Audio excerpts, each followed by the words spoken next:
Hey, it's me, MLB. Here is chapter 6 of Cute Little Love Letters, and this one is titled Glowing Mystery. You're always like this, you said with a giggle and an eye roll. It's the truth, Alex said with a small hop, and flipped so that they were now standing on the bench with their feet. Do you want to come and see the flowers? Yeah, okay, you said with a smile. I did see them a lot when Dad was tending them, but sure. Alex jumped off the bench and you followed them down between the rows of beautiful flowers and plants to the back of the green room to where the new stock had been brought in. She's Mother. She's her. She's an icon and she is the moment, one of the poppies said as you approached it. I think I like the flowers more when they talk, you mused. If only Mr. Sadatori would see it that way, Alex sighed cheekily. Maybe I should have the poppies serenade him. Don't, you chuckled. Just then, Mr. Sadatori called out from the door of the greenhouse. Yen? Alex? Are you in here? His hesitant voice asked. Yes, you called. I'm going to make the birds say I'm here, Alex whispered with a glint in their eye.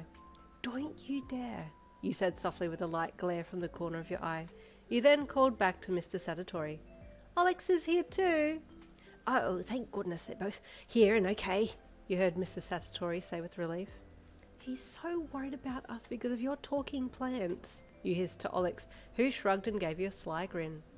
Would you mind coming to the front of the shop to help? There are 5 customers in here, he said with excitement. 5, you said with surprise. It's a busy afternoon. Maybe I could make the bouquets tell some customers some secrets about Mr. Sadatori, Alex said deviously.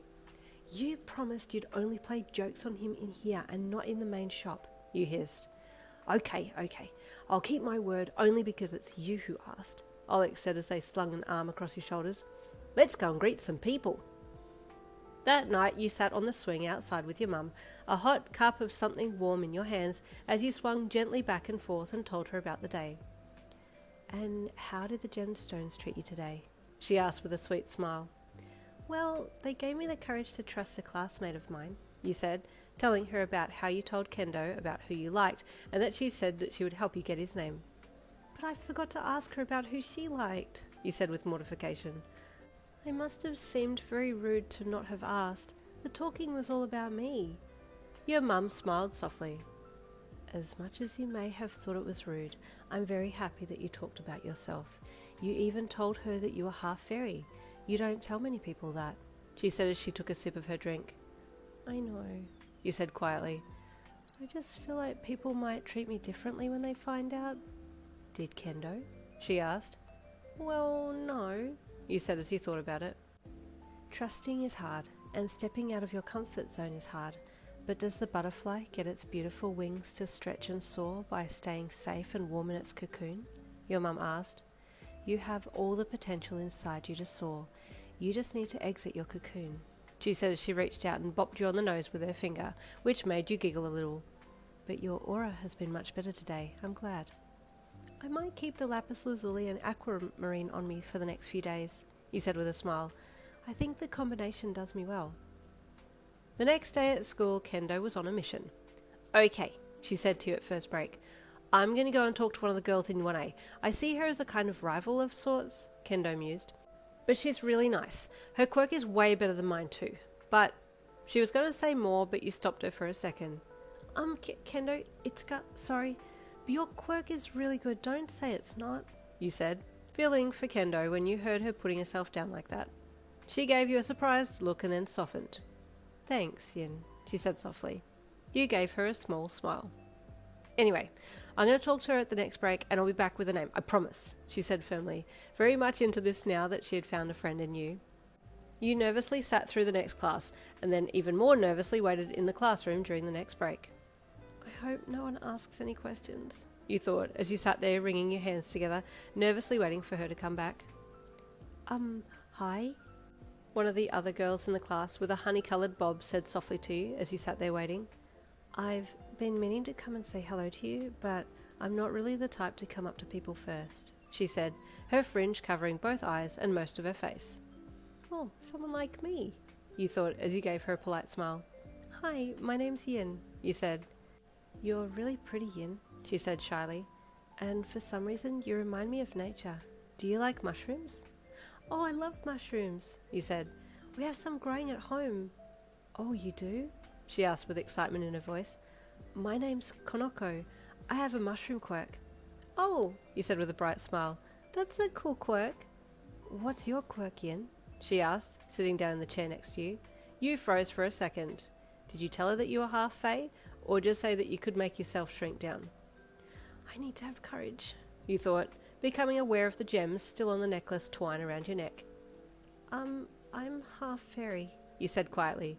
So my quirk is fairy. Oh, she gushed. That's very unique. I like it. It would be very handy too. Do you glow? She then asked. Oh, you know about fairies glowing? You asked her. Yes, she said. I do know some people at other schools who have fairy quirks that are also half or even full fairy, but they don't often assume human form, she said. They told me that those from royal lines glow. You gave her a strange look. Pardon? You asked. Those that hail from royal fairy lines glow? She said again. Are you from a royal line? No, I don't think so, you said with confusion. Oh, my mistake, she apologised. Maybe the information I had was wrong. I shouldn't speak out of turn. Oh, it's okay. That's interesting, though. I'll have to ask my dad about that, since he's full fairy, and he grew up in a fairy village in the mountains. He would know, you said, giving her a reassuring smile. Well, anyway, we should talk about mushrooms, she said, the excitement in her voice evident. What's your favourite type of mushroom, Yin? I like lots of different ones, but enoki's my favourite, you said with a smile. Flammulina filiformis, she said, saying the scientific name as soon as she heard you say enoki. That's one of my favourites too. Just then, Kendo returned with a giant grin on her face and ran over to you. Yin, come, we need to talk, she said urgently. Oh, sorry, Konoko. I'll be back. It was lovely talking to you, you said to your new classmate, just before you were whisked away. Kendo raced you out into the hall and then off down to the stairwell at the end, racing you down onto the landing there before finally stopping. Okay, I have lots of information for you, she said excitedly. Okay, so first of all, cute guy's name is Denki Kaminari. Oh, electricity? You asked, knowing that Denki meant electricity. Yes, that's his quirk, Kendo said with a nod. His two friends are Bakugo and Krishma, or Kiri for short. Kiri's the redhead. Ah, you said. And, Kendo continued, this is the best news. Kaminari is single. He's known as a bit of a flirt though, so I'm not sure what that means, she said with a quizzical look on her face.